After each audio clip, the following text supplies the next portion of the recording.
When I first stepped into David's life, I knew things would never be simple. Being a step-parent is not like stepping into a ready-made role. You don't just marry someone and suddenly become a natural parent to their child. It's more like walking into an unfinished book, one where the first chapters have already been written by someone else, and you're trying to add new pages without erasing the old ones. That was exactly how I felt with David. David was 14 at the time, standing at the delicate edge between boyhood and manhood. He had his father's eyes, sharp, observant, always measuring people before letting them in.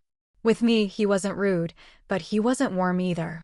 There was always that invisible wall, built from loyalty to his late mother and the uncertainty of who I was supposed to be in his life. At dinners, he would sit quietly, answering questions with short replies. At school events, he stayed close to his father, as though I were just a friendly stranger tagging along. Our home was modest, but full of warmth at least. I tried to make it so. The kitchen was my favorite place, the one room where I could express myself without words. I believed food had the power to connect people, to create bonds where conversations failed. The clinking of pans, the aroma of slow-cooked meals, the comfort of sharing something from your own hands, it was my language of love. And it was through this language that I decided I would try to reach David. There had been a particular dish, something traditional from my own childhood, that I had been thinking about for weeks. It wasn't fancy. In fact, it was simple, humble, and made from the kind of ingredients that carried stories rather than status. My grandmother had taught me how to make it, and I remembered the way it once made me feel safe, understood, and connected. Somewhere in my heart, I wondered if offering it to David could open a small door between us. But there was always the question of how he would react. Teenagers are unpredictable, sometimes adventurous, sometimes stubbornly resistant to anything outside their comfort zone. And David was no exception. I imagined him frowning, making a sarcastic remark, or pushing the plate away altogether. Yet, I also knew that unless I tried, the gap between us would remain unchallenged. So, I waited for the right moment. The house had to be calm, his father had to be out, and David had to be just the right balance of hungry and curious. The evening when the chance finally came, the air felt almost different, like a stage being set. I had prepared the dish carefully, filling the kitchen with its familiar scent. As I plated it, I thought not just about feeding David, but about offering him a part of myself. And when he finally entered the room, the look on his face told me this was going to be a moment neither of us would forget. Blended families are complicated in ways no one can fully prepare you for. Movies make it look easy, the smiling stepmom who wins over the kids with patience and love, the child who learns to open their heart after just a few shared laughs. Reality, however, is slower, messier, and often full of small misunderstandings that sting more than anyone admits. For David and me, the beginning was cautious. He never outright rejected me, but his distance was obvious. He treated me like a guest who had overstayed their welcome, polite enough to avoid conflict, yet distant enough to remind me that I wasn't truly part of his world. When his father was home, he behaved cordially, answering when spoken to, smiling occasionally. But the moment we were alone, the silences grew longer, heavier. It was as though he carried an invisible shield, one built out of loyalty to his mother and guarded by his own uncertainties about me. I understood where it came from. David's mother had passed away 3 years before I came into their lives. Her absence was not just a missing presence in the house, it was a living wound, one that showed itself in the way David avoided looking at family photos or the way he grew tense whenever anyone mentioned her name. To him, I must have seemed like an intruder stepping into a sacred space, no matter how gentle my intentions were. But family life has a way of forcing closeness, even when comfort is absent. Mornings meant shared breakfasts, evenings meant shared television, weekends meant shared errands. Slowly, I began to learn his rhythms. He liked his toast barely browned, almost pale, as if afraid of burning it. He hated when his laundry came out too stiff from the dryer. He preferred silence when studying, with music so faint it was almost inaudible. These were small details, but they became tiny maps that guided me into his world. Still, the walls remained. There were moments I tried to bridge the gap with simple gestures. Once, I offered to help with his homework, only for him to shake his head and mutter, "Dad helps me with this stuff." Another time, I suggested we cook together, and he simply shrugged, slipping back into his room with his headphones on. Each rejection was quiet, but it carved into me nonetheless. Yet, there were glimpses, brief, fragile moments, that gave me hope. I remember once during a storm, the lights went out and the house was plunged into darkness. David had come into the living room, his phone flashlight trembling slightly in his hands. I teased him gently about being scared, and for the first time, he laughed, not a forced chuckle, but a real laugh, quick and unguarded. It lasted only a few seconds, but it reminded me that the boy behind the wall was still reachable. These dynamics, push and pull, closeness and distance, became the foundation of our blended family life. They were not easy, and they often left me second-guessing myself. But they were real. And in that reality, I kept searching for an opening, a way to show David that I wasn't trying to replace what he had lost. I only wanted to share what I had to give. And that's when the idea of offering him something from my past, something as simple as a taste, took root in my mind.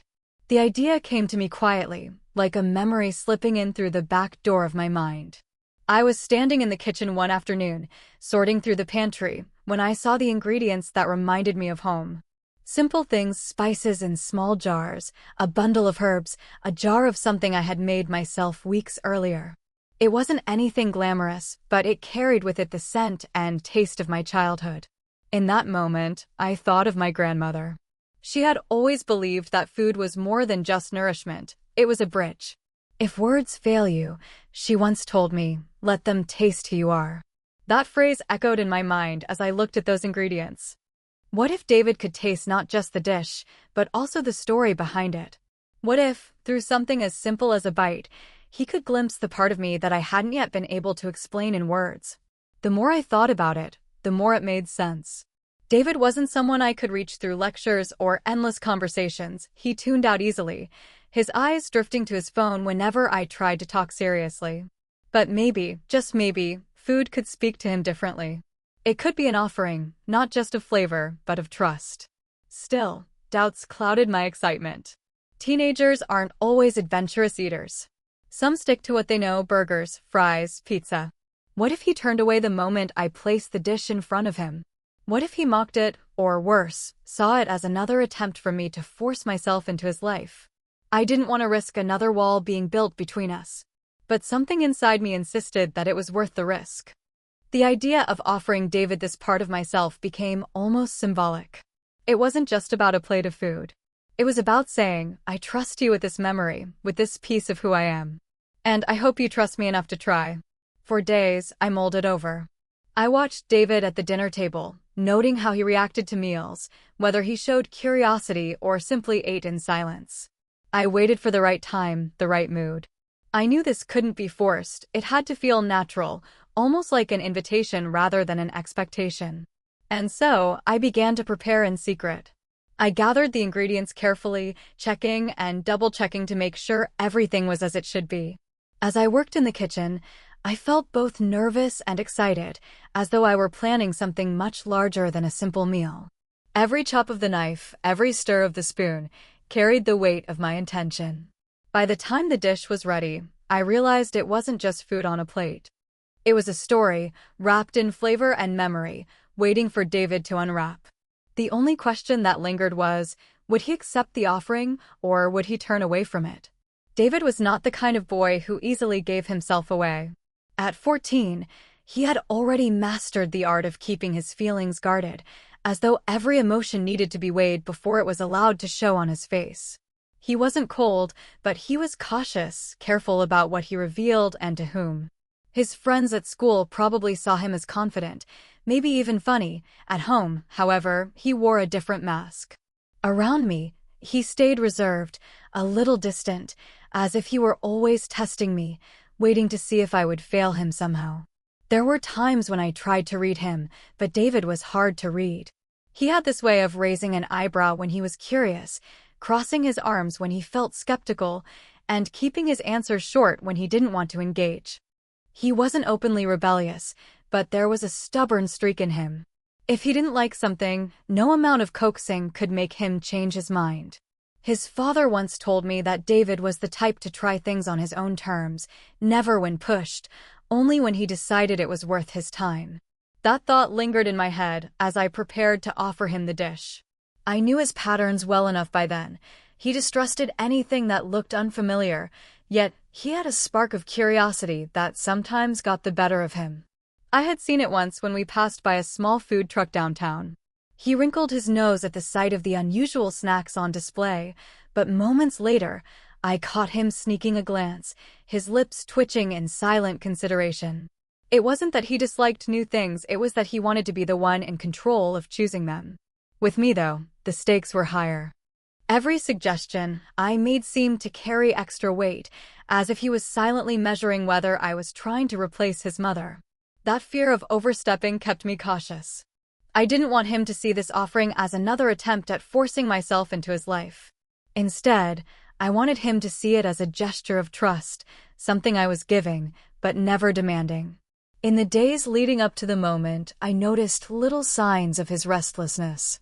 He would linger in the kitchen doorway sometimes, pretending to check his phone while watching me cook.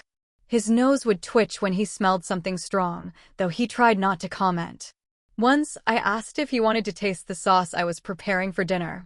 He shrugged, then dipped the tip of a spoon, giving it the briefest of tries before muttering, "It's all right," and walking away.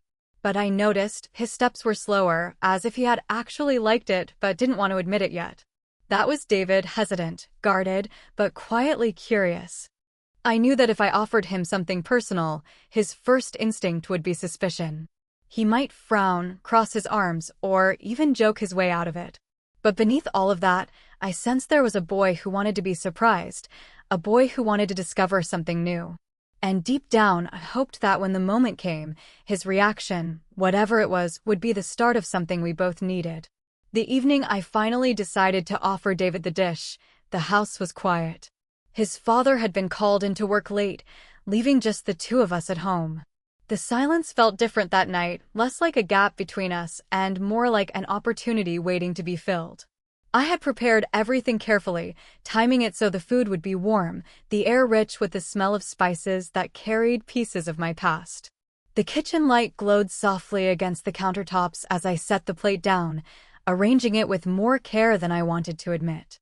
To anyone else, it might have looked like a simple meal. But to me, it was more than food, it was an offering, a piece of myself placed openly before him. When I heard his footsteps on the stairs, my heart quickened. David entered the kitchen in his usual way, phone in hand, earphones dangling from his pocket, his expression unreadable. He glanced at the table, then at me, a silent question in his eyes. "What's that?" he asked, his tone cautious, but not dismissive. "It's something from my childhood," I said softly. "Something I thought you might like to try." For a moment, he just stood there, arms slightly crossed, weighing the situation. His eyes flicked to the plate, then back to me, as though deciding whether this was a test or a trap. I didn't push. I simply stepped back, letting the aroma of the dish speak in ways I couldn't. He pulled out a chair and sat slowly, the creak of the wood echoing in the quiet kitchen. "Smells different," he murmured, his nose twitching slightly. "That's the point," I said, offering a small smile. "Sometimes different can be good." There was a long pause. He picked up the fork, tapped it against the plate, then set it down again. His brows furrowed, as though he were silently debating whether this was worth the risk. I held my breath, resisting the urge to encourage him. The last thing I wanted was for him to feel pressured. Finally, he picked up the fork again and speared a small piece. He lifted it to his mouth slowly, almost suspiciously, as if the bite itself might betray him. For a second, I thought he might put it back down. But then, with a quick motion, he tasted it. The silence that followed was unbearable. I watched his face closely, searching for the slightest shift in expression. His eyes narrowed first, then widened slightly. He chewed carefully, his fork hovering in midair, and, for a heartbeat, he seemed frozen between hesitation and discovery. I stayed quiet, my heart pounding. This was the moment, the one I had been waiting for, the one that could either build a bridge or raise another wall.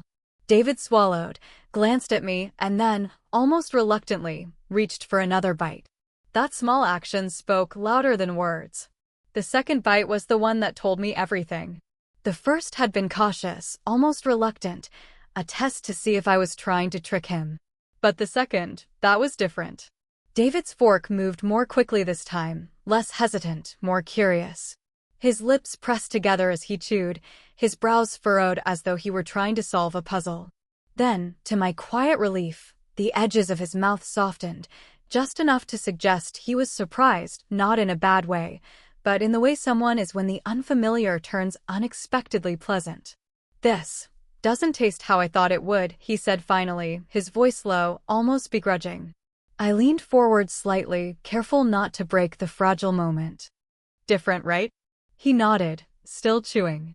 "Yeah, I thought it was gonna be weird, but it's not. It's actually good." That word, good, felt heavier than it sounded. Coming from David, it was more than a compliment. It was an admission, a tiny opening in the wall he had built around himself. I smiled gently, trying to hide the flood of relief that surged through me. "I'm glad you think so. It was one of my favorites when I was your age. My grandmother used to make it for me." He looked up at me, his fork paused midair. There was something in his eyes then, something softer, less guarded. It wasn't just about the food anymore, it was about the story behind it. For the first time, he seemed curious about where I came from, about the pieces of myself I had kept carefully tucked away. "Your grandmother taught you?" he asked, his voice hesitant, as though he wasn't sure if he should pry. "Yes," I said quietly. "She believed food could bring people closer. She used to say, if words fail you, let them taste who you are." David blinked, his lips parting slightly. Then, almost shyly, he muttered, "That's kind of cool." It was a simple response, but it carried more weight than he probably realized. For weeks, I had tried to reach him with conversations, with gestures, with patience that often went unnoticed. And yet here, over something as small as a plate of food, he was letting me in inch by inch, bite by bite. As he continued eating, I noticed his posture change. He was less tense now, less defensive. He even leaned forward slightly, as though the table between us had shrunk. By the time the plate was half empty, he glanced up again, and this time there was no suspicion in his eyes. "You really made this?" he asked, almost incredulous. "Yes," I said with a laugh. "Why? Did you think I ordered it from somewhere?" He smirked, a rare, genuine smirk. "Kinda. But no, this feels homemade. Like, different from the usual stuff." That word again, different. Only now, it wasn't said with hesitation or doubt. It was said with appreciation. And in that moment, I realized his surprise wasn't just about the taste. It was about the discovery that maybe, just maybe, I had something real to offer him after all. When David finished his plate, he leaned back in his chair, tapping the fork against the rim absent-mindedly. His silence wasn't the heavy, guarded kind I had grown used to. It was thoughtful, almost reflective. I didn't press him with questions. I just let the moment breathe. Sometimes, silence speaks more than words ever could. For me, that evening wasn't just about whether he liked the dish. It was about what the act symbolized. For weeks, maybe months, I had been searching for a way into his world. Not to invade it, not to replace what he had lost, but to simply stand beside him in it. Every rejection, every shrug, every closed door had made me wonder if I was failing him, if I was destined to remain just Dad's wife in his eyes. But tonight, for the first time, I felt like something had shifted. The offering of food had become more than just a plate on a table. It was an invitation, a bridge stretched between us. And by accepting it, David had taken a step toward me. A small step, yes, but a meaningful one. It was his way of saying, "I see you. Maybe I can trust you." I thought about my grandmother again, and her words about food being a language of its own. Back then, I hadn't fully understood what she meant. But now, watching David lick the last traces of sauce from his fork, I realized she had been right. Sometimes, connection doesn't come through conversations or forced gestures. Sometimes, it comes through something as simple as sharing a taste of who you are. David looked at me then, his expression unreadable but softer than before. "You should, maybe make this again sometime," he said casually, as though it didn't matter. But I knew it did. Coming from him, it was more than just a request. It was an acknowledgement that what I had given him was worth repeating. That single sentence echoed in my heart long after he went upstairs that night. It wasn't dramatic. It wasn't a declaration of love or acceptance. But it was real. And sometimes real comes in small doses.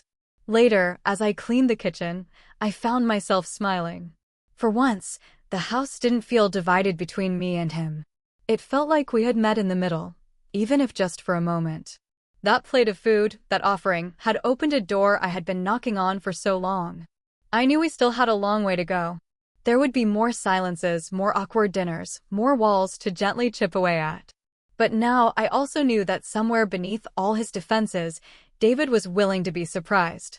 He was willing to see me not just as the outsider in his home, but as someone who had something real to give. And for me, that meant everything. That night stayed with me far longer than I expected. It was such a small thing, just a meal, just a taste, but it carried the weight of something larger. From that evening forward, the air between David and me began to shift.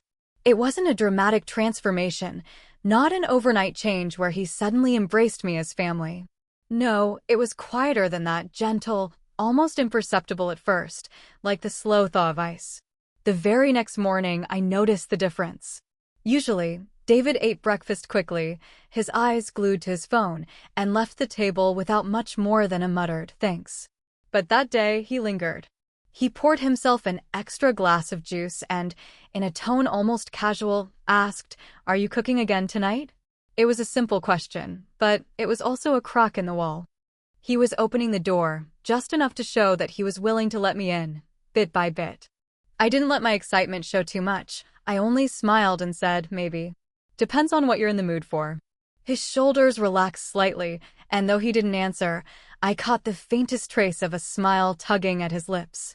Over the weeks that followed, our bond grew in these small, quiet ways. Sometimes he would hover near the kitchen while I cooked, pretending to scroll on his phone but sneaking curious glances at the pots and pans. Other times, he would ask a question, "What's that spice?" or "Why do you cut it like that?" As though each answer was another piece of a puzzle he was slowly putting together.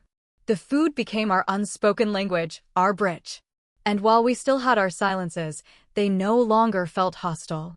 They felt comfortable, like shared space rather than divided territory. Looking back, I realized that the surprise he felt that night wasn't just about the flavor on his tongue. It was about discovery. He had discovered that I wasn't just a figure in his father's life, not just an addition to the household, but someone who carried stories, traditions, and love worth sharing. And in turn, I had discovered that David, beneath his guarded exterior, was a boy who wanted to be surprised, who wanted to connect. He just needed time and trust to get there. That moment at the kitchen table became one of those memories I carried with me like a quiet treasure. It wasn't loud or dramatic, but it mattered. It reminded me that family isn't built all at once. It's built through small acts, little offerings, and the courage to let each other in. Even now, whenever I prepare that same dish, the memory returns, the cautious look in David's eyes, the way his defenses slowly gave way, and the quiet surprise that turned into acceptance. And I can't help but smile, because that night, in the simplest of ways, we both tasted something more than food. We tasted the beginning of trust. 67.